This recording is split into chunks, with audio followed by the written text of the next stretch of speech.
പുതിയൊരു പുറത്തു വന്നിരിക്കുന്ന ഒരു ഫോൺ സംഭാഷണം അത്തരത്തിൽ ഗൂഢാലോചന എന്നാണ് ഭരണപക്ഷം സംസ്ഥാന സർക്കാരും എക്സൈസ് മന്ത്രി അടക്കമുള്ളവർ പറയുന്നത്. ഇതിൽ എന്താണ് അതിനകത്തുള്ളൊരു വസ്തുത? അതായത് ഈ മദ്യത്തിൻ്റെയും മയക്കുമരുന്നിൻ്റെയും വ്യാപനം അക്ഷരാർത്ഥത്തിൽ ഇന്ന് കേരളത്തെ വലിയൊരു ദുരന്തത്തിലേക്ക് കൊണ്ടുപോയിക്കൊണ്ടിരിക്കുകയാണ്. നമുക്ക് ഓരോ ദിവസവും മാധ്യമപ്രവർത്തകരായ നിങ്ങൾക്കറിയാം, കേരളത്തിലെ സ്ഥിതിഗതിയിൽ വിലയിരുത്തുന്ന ആർക്കും മനസ്സിലാക്കാവുന്ന ഒരു കാര്യമാണ്. കുറ്റകൃത്യങ്ങൾ വ്യാപകമായി വർദ്ധിക്കുന്നു, സ്ത്രീകൾക്കും കുട്ടികൾക്കും നേരെയുള്ള അതിക്രമങ്ങൾ വർദ്ധിക്കുന്നു, റോഡ് അപകടങ്ങൾ കൂടുന്നു, കുടുംബങ്ങളിലെ സമാധാനമില്ലാത്തൊരവസ്ഥ വർദ്ധിക്കുന്നു. ചുരുക്കി പറഞ്ഞാൽ കേരളത്തിൻ്റെ അന്തരീക്ഷം തന്നെ ആകെ വല്ലാത്ത, നമുക്ക് ചിന്തിക്കാൻ സാധിക്കാത്ത തലത്തിലേക്ക് പോയിക്കൊണ്ടിരിക്കുകയാണ്. ഇതിൻ്റെ പ്രധാന കാരണം മദ്യവ്യാപനമാണ്, മയക്കുമരുന്നിൻ്റെ വ്യാപനമാണ് എന്ന് സർക്കാരിനും അറിയാം, എല്ലാവർക്കും അറിയാം. പക്ഷെ ഇതിനൊരു പരിഹാരമുണ്ടാക്കുക എന്നുള്ള നല്ലൊരു ശ്രമം നടത്തുന്നതിന് പകരം മദ്യവ്യാപനം കൂടുതൽ തലങ്ങളിലേക്ക് എത്തിക്കാനാണ് സർക്കാർ ശ്രമിക്കുന്നത്. ഇത് പറയുന്ന സർക്കാരിൻ്റെ അവസ്ഥ എന്താ? ഈ സർക്കാർ 2 തെരഞ്ഞെടുപ്പുകൾ അഭിമുഖീകരിച്ചപ്പോഴും, ഇടതുപക്ഷ ജനാധിപത്യ മുന്നണി 2 തെരഞ്ഞെടുപ്പുകൾ അഭിമുഖീകരിച്ചപ്പോഴും ജനങ്ങളുടെ മുന്നിൽ സമർപ്പിച്ച തെരഞ്ഞെടുപ്പ് മാനിഫെസ്റ്റോയിൽ പറയുന്ന കാര്യം എന്താണ്?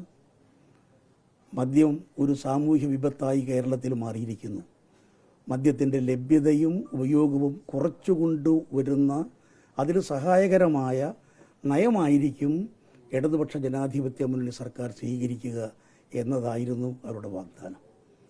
ആ ജനങ്ങൾക്ക് നൽകിയ വാഗ്ദാനമാണ് ലംഘിച്ചുകൊണ്ട് അവർ മുന്നോട്ട് പോകുന്നത്. അക്ഷരാർത്ഥത്തിൽ ഇതുപോലെ ഒരു ജനവഞ്ചന കേരളത്തിൻ്റെ ചരിത്രത്തിലുണ്ടായിട്ടില്ല. ഈ നീക്കം നിഷ്കളങ്കമായ ഒരു നടപടിയാണ് എന്ന മട്ടിലാണ് ഇപ്പോൾ ബഹുമാനപ്പെട്ട മന്ത്രി പറയുന്നത്. കാരണം ആ തരത്തിലല്ല ഇത് നമുക്കറിയാം. കാരണം കുറേ നാളായി ഔദ്യോഗിക തലത്തിൽ ചർച്ചകൾ നടക്കുകയാണ്. സെക്രട്ടറി തലത്തിൽ ചർച്ച, ചീഫ് സെക്രട്ടറി തലത്തിൽ ചർച്ച, സബ് ജഡ്ജ് കമ്മിറ്റി തലത്തിൽ ചർച്ച, ഇങ്ങനെ പല തലങ്ങളിലായി ചർച്ച ചെയ്ത് അവസാനം ഡ്രൈ ഡേ അവസാനിപ്പിക്കുക. അതോടൊപ്പം തന്നെ IT മേഖല പോലുള്ള മേഖലകളിലേക്ക് മദ്യവ്യാപനം എത്തിക്കുക. ഇത് സർക്കാരിൻ്റെ അജണ്ടയാണ്, യാതൊരു സംശയവും വേണ്ട, സർക്കാരിൻ്റെ അജണ്ടയാണ് എന്നുള്ളത് വ്യക്തമാണ്. അതൊരു ഇന്നസെൻ്റ് ആയിട്ടുള്ള ഒരു അജണ്ടയല്ല.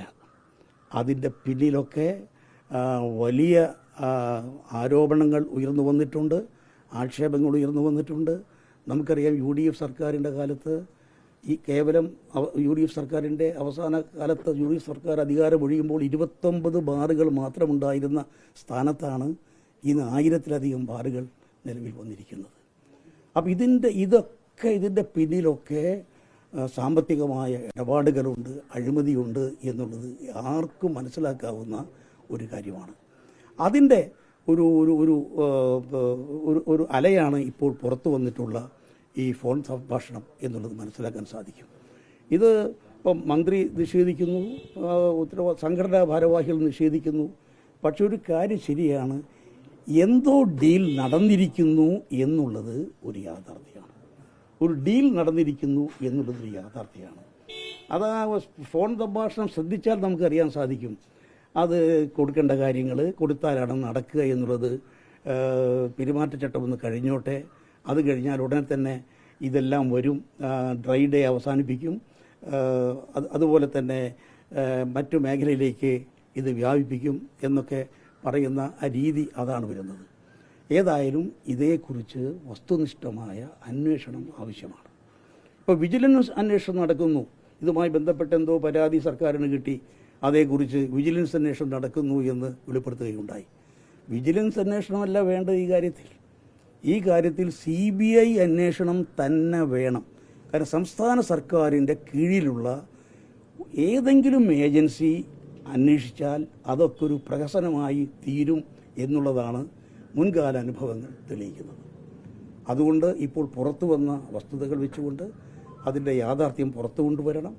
അതേക്കുറിച്ച് കൃത്യമായ CBI അന്വേഷണം അനിവാര്യമാണ് എന്ന കാര്യത്തിൽ യാതൊരു സംശയമില്ല. ഒരു കാരണവശാലും ഡ്രൈ ഡേ അവസാനിപ്പിക്കാൻ പാടില്ല, ഒരു കാരണവശാലും IT മേഖലയിലേക്ക് വ്യാപിപ്പിക്കാൻ പാടില്ല. തന്നെയല്ല, ഇന്ന് സമൂഹത്തിന്, തലമുറകൾക്ക് എല്ലാം ദോഷകരമായിട്ടുള്ള രാജ്യത്തിന് തന്നെ നമ്മുടെ സംസ്ഥാനത്തിന് തന്നെ തീരാ കെടുതികൾ വരുത്തി വയ്ക്കുന്ന ഈ സംവിധാനത്തിൽ മാറ്റമുണ്ടാകണം. സർക്കാരിൻ്റെ മദ്യനയം അടിമുടി തിരുത്തിയേ മതിയാകൂ.